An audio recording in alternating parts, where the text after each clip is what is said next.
जिंदाबाद जिंदाबाद। श्री अरविंद यादव जी, श्री अनिल पाल जी, श्री जानू खान जी, श्री कलीम खान जी, श्रीमती कंचन कनौजिया जी, श्रीमती अनुपम यादव जी, श्री पिंटू यादव जी, श्री शाखर प्रधान जी, श्री कल्याण धौरे जी, श्री एस धौरे जी, श्री राम सेवक राजपूत जी, श्री गौवर तिवारी जी, राम चौधरी जी, एमएलसी रह चुके हैं, मंच में उपस्थित अभिषेक यादव जी, सभी नेतागण, सभी समाजवादी पार्टी के कार्यकर्ता जो मेरे सामने उपस्थित हैं तथा सभा में उपस्थित सभी कन्नौज के लोगों को मैं धन्यवाद देती हूँ और आभार व्यक्त करती हूँ कि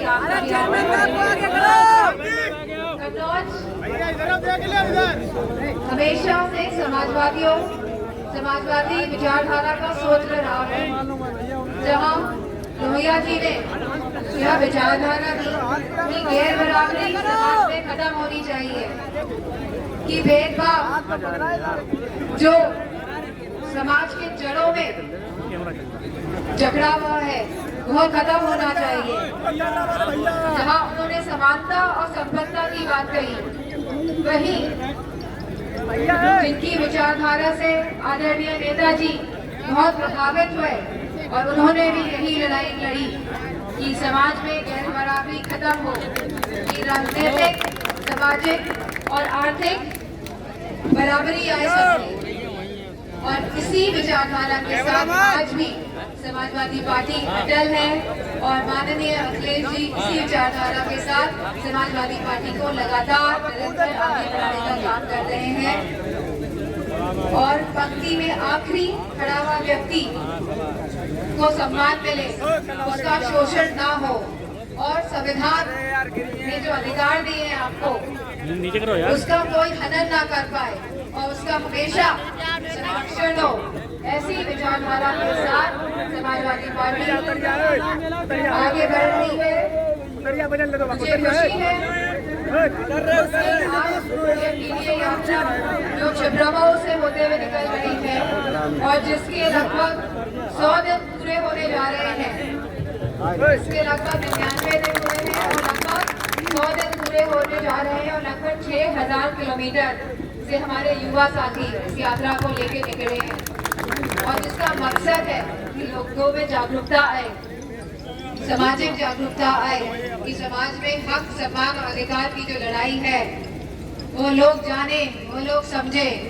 जहाँ महिलाओं की बात है, नारी वंदन बिल तो लेकर आए भाजपा की सरकार, इस बार सदन में नारी वंदन बिल तो लेके आई। आप बताइए महिलाएं कितनी सुरक्षित हैं उत्तर प्रदेश में, न जाने कितनी घटनाएं ऐसी हो रही है जहां सरकार संज्ञान नहीं ले रही है कि उत्तर प्रदेश में लगातार महिलाओं के साथ अपराध बढ़ रहे हैं। चाहे हमारी बनारस यूनिवर्सिटी का मामला हो, चाहे बांदा की जो घटना हुई है जहाँ पे हमारी दलित बेटी को काट दिया गया, जहाँ उसका शारीरिक शोषण किया गया, और जहाँ कल की घटना है जहाँ हमारी शिक्षा महिलाओं, जहाँ पे जो आरक्षण मांग रही थी शिक्षक भर्ती को लेके लखनऊ में महिलाएं, उनको मारा गया है, उनको पीटा गया है। तो यह कैसा नारी वंदन विधेयक लेकर आई है ये सरकार। और जब समाजवादी पार्टी कह रही है कि इस बिल के अंतर्गत नारी वंदन बिल, इस नारी आरक्षण बिल के अंदर जहाँ पिछड़ी महिलाओं को भी उनका हक और सम्मान मिलना चाहिए, जहाँ अल्पसंख्यक महिलाओं को भी उनका हक, सम्मान और अधिकार मिलना चाहिए, तो सरकार, भाजपा की सरकार इससे मुंह मोड़ रही है। वो नहीं चाहती है कि आपकी बेटियां, आपकी बहनें संसद तक पहुंचे। इसी के साथ ये डबल इंजन की सरकार आई तो क्या कहा गया था कि करोड़ों युवाओं को रोजगार मिलेगा, नौकरी मिलेगी। आज युवाओं की संख्या लगातार बढ़ रही है और ज्यादातर जो लोग आज मुझे दिख रहे हैं आगे की तरफ युवा हैं। आप बताइए क्या कहीं रोजगार मिला है? क्या छिबरामऊ में किसी भी गांव में किसी किसी भी हमारे आदरणीय बुजुर्ग लोग हैं, उनके बेटों को रोजगार मिला या नहीं मिला? जो लोग बात तो करते हैं करोड़ों नौकरी देने की, लेकिन इनकी कथनी और करनी में बहुत फर्क है। समाजवादी पार्टी और नेताजी ऐसे नेता थे जिनकी कथनी और करनी में कोई फर्क नहीं था। जो कहते थे वो करके दिखाते थे।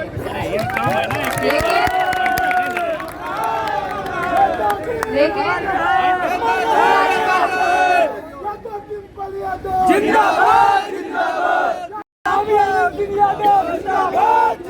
हमारे युवा साथी आज एक पीढ़ी यात्रा निकाल रहे हैं, और जहां ये यात्रा बहुत लंबी थी, लेकिन आप लोगों ने पूरे उत्साह के साथ यह यात्रा निकाली है।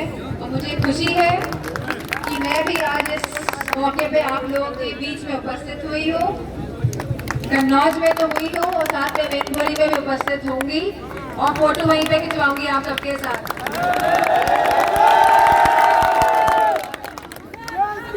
मैं आप सभी को बहुत और साथ में आप सबको जिंदाबाद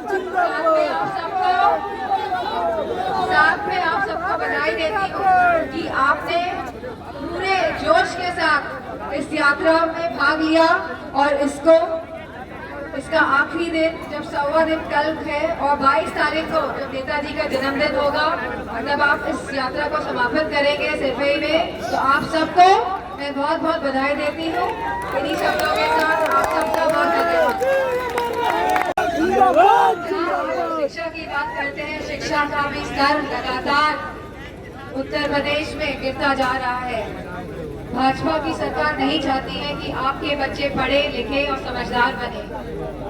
उनकी लगातार यह कोशिश है कि शिक्षा का जो एक तरह की जो शिक्षा मुहैया कराई जाती है, ये भी प्रदेश में बिगड़े। और इसी के साथ स्वास्थ्य व्यवस्था को देख लीजिए, आजकल डॉक्टर हमें मिल रहे हैं इलाज कराने के लिए प्राथमिक CHCs में, BHCs में। आपका इतना बड़ा यहाँ पे मेडिकल कॉलेज खोला कन्नौज में, क्या वहाँ पे सुविधाएं मिल रही है लोगों को? क्या एम्बुलेंस सेवा जो चलती थी, जो घर घर जाके मरीजों को लेके अस्पताल पहुंचाती थी, क्या वो एम्बुलेंस सेवा से आज ठप नहीं पड़ी हुई है? तो जहां इस सरकार को कई साल पूरे हो गए हैं, केंद्र की लगभग 10 साल की सरकार और लगभग 7 साल की सरकार उत्तर प्रदेश में, तो ये अब आप सबको आकलन करना है कि इस सरकार ने हमें क्या दिया है।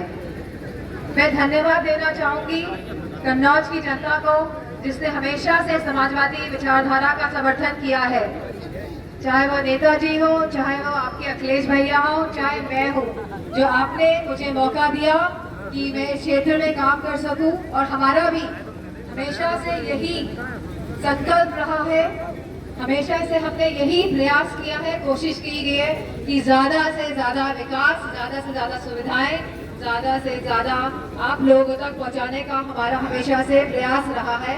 और मुझे पूरी उम्मीद है